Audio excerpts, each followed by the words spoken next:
Hey everybody, what we're going to do today is we're going to go ahead and cut out and make a new countertop out of Butcherblock. And I'm going to show you how to do that coming up right now. Now I didn't want to make this video so long. I separated up the finishing part of it on another video. And that video is going to show you exactly how to get the perfect finish. And I'm going to show you things others don't. Link will be in the description to where that video is at. Plus I'll have it up the end credits so you can watch it from there. Okay, let's get on with making this countertop.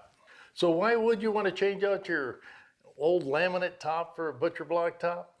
For one, it gives you a much better look. It lasts for as long as you're going to have that RV. And it's not as expensive as you think. Okay guys, what we got here is, this is a piece of Butcherblock that I ended up getting at Home Depot. And I think it's gonna make a good countertop. So here's the old countertop. As you can see, it's a little bit different where it doesn't come out as much. That's okay, I guess. It will come out approximately 1.75 inches from the actual cabinet. Drawers will fit under okay. It'll overlap them, so we're not a problem there. So what I'm going to end up doing is I'm going to go ahead and trace out what I need. I'm going to leave this alone here. I'll leave this alone here and filled in. We'll make sure everything's going to fit where it's supposed to fit with the 2 or actually 4 burners and the new sink. We'll go ahead and we'll start getting this lined out and get it cut. I like this swoop here. So I'm going to go ahead and leave this the way it is. We'll go ahead and round it over here when we cut and round it here when we cut. We're not going to be as exaggerated as this big of a curve, since we are short here. Now I could glue another piece on here, but I'm not too worried about that. Now I could take this off to match everything. As you can see from the, this is where the cabinet is. That's the white part there. So it's kind of short right here. So take this and bring this part out this way. That'll give us a little more this way when we set it up. So let's go ahead and pull this and we'll set it aside. You know, this is actually kind of heavy. You know, particle board is not, it's cheap is what it is, but we're gonna go ahead and get it cut out. We'll get it sanded, we'll get it routed. Now, with all these things cut out of this, should lighten this up a lot. Okay, let's get her cut up. So I'm gonna go ahead and make all these cuts with my track saw. If you're gonna do any work at all or any cabinet work or anything like that, this is outstanding to have. I'll have links in description and all that for it. And it's great if you can have a place to put it. If you use it just a couple of times, it pays for itself. So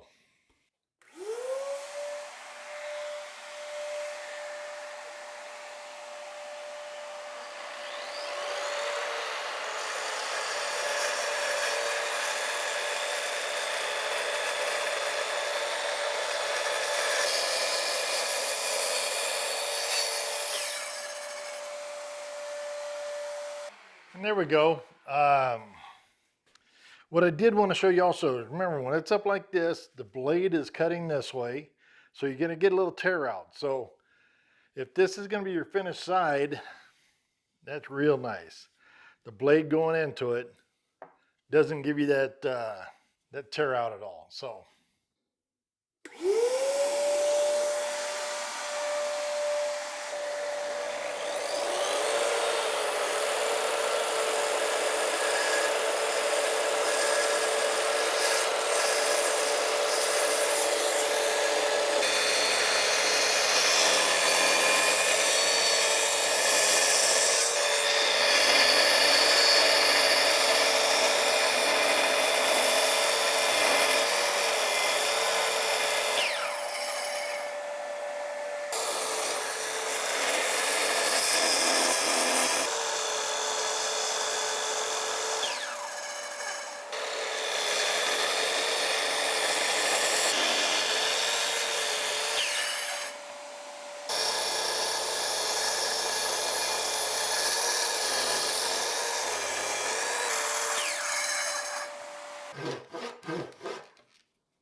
Okay, now that I got most of it cut out, this is all set. I left this in the center because I don't want that much of a opening without a little bracing. So now I'm going to use a belt sander and make this curve here. Get it more refined out and get the edges that are going to show out front. Okay, this is how this is going to sit in. I got to tune this a little bit more, but I want a nice tight fit. It'll be even up here, and then that's where all the controls are going to be. We added a little bit here because we could. By the time I get this all routed out, we're going to look pretty good right there. I ended up hand doing this little arch that I put there in front of the sink. Needs to be maybe tuned a little bit more, but then you have all this here. We're going to go ahead and sand some more, a lot more. The back side from like right here, that's a little bit sharp, but I'm going to leave it like that because that goes up against the wall. We'll go ahead and router all the outsides here, and that should look real nice. But I'm going to tell you, I'm going to go ahead and call it for today. My back, I threw it out lifting this big old chunk around when I first got it. So remember your dust mask. I have my blower going up there. All right, let's go ahead and get finished sanding tomorrow. We'll go ahead and get it all sanded out, and then we'll go ahead and get it finished. And I'll show you how I do it. I do them in my house, and I do them in all kinds of places, but that I think you might really like. And at least I hope so. All right, guys, I'll see you in the morning. Use 220 grit sandpaper. With this Porter cable, it really works well for large surfaces and so forth. You don't want to stand too much so you don't gouge it out and so forth. So let me go ahead and get my mask. I'm not only turning on that vacuum, I'm going to turn on my air system here so any fine particles go up there. Here we go.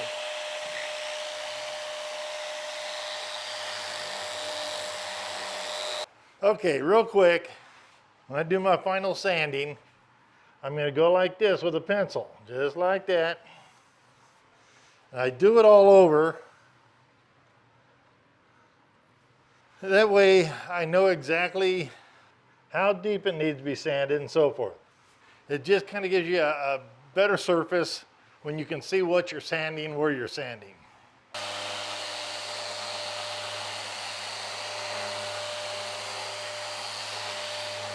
That feels really nice. But due to the way this wood is, like you have some in kind of grain going up in here, you have, you know, just different ways they place them in, it's going to make it so it's a little uneven. So you do your best. You can scrape it with a scraping knife.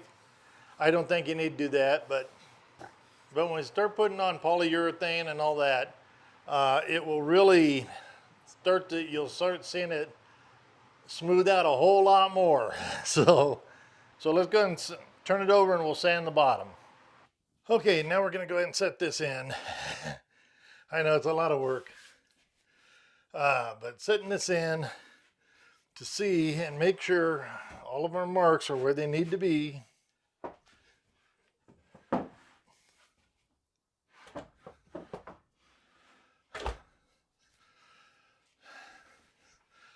All the way to this.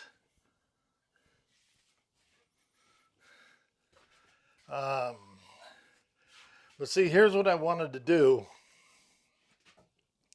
is I want to make sure where this is coming out. See, we do have a little extra here. They like putting it back into here, or I should say here. And then, but I know to go ahead and just kind of take this edge right here and start rounding over. And though all this is going to get rounded over, this will get rounded over, so is the bottom. I always like to do this on, just in case, is I'm going to go up underneath and just scribe just because it's a little heavier. We're still right over the wheel well right here. And we did take out the oven, which pulls a lot of weight there. There you go, guys. Let's go ahead and get this finished up. Just making a mark so I can start my round over from there. That's the only part I need to actually mark anymore, because all this is right where it's supposed to be. Okay, guys, I'm going to go ahead and use this trim router. And we're just going to put a small round over on it. This really is, it makes just a nice look to it, like this one. And then we sand it out from there. But yeah, this is the bottom side. Then we'll flip it over and do the top side. And just one more sanding before I go into putting the finish on. Because the finish, what we're going to end up doing is putting on the finish. It's going to raise the grain on the wood itself. Then we go over, sand it again after it dries. Then we're going to put on more finish. Then let that dry, give it a light sanding, and then do the polyurethane steps.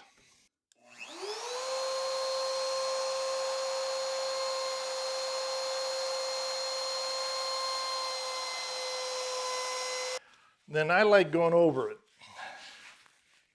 like this with just a piece of sandpaper. Kind of get the edges off. It'll smooth it out a lot more. Yeah, it makes it just feel really nice.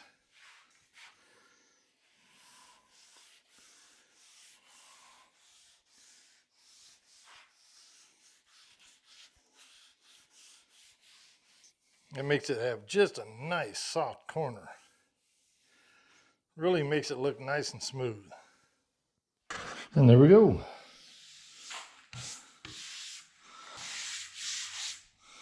So we'll go ahead and do a little more sanding. Get this bad boy ready to seal up. Guys, I cannot tell you how much I appreciate you watching.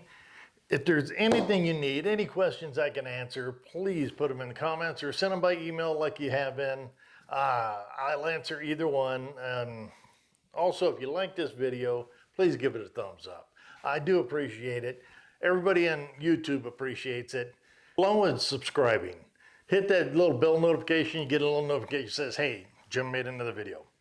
And that all helps the channel so much, and we appreciate it so much. And the best thing about it is, don't cost you nothing. I don't ask for donations. I don't ask for join my club. I don't ask for, Patreon or any of that. So all this is free. So I just hope you'll take the time to go ahead and give it a thumbs up and subscribe. So until next time, guys, I appreciate it. And Gwen says, bye. And the dog says bark.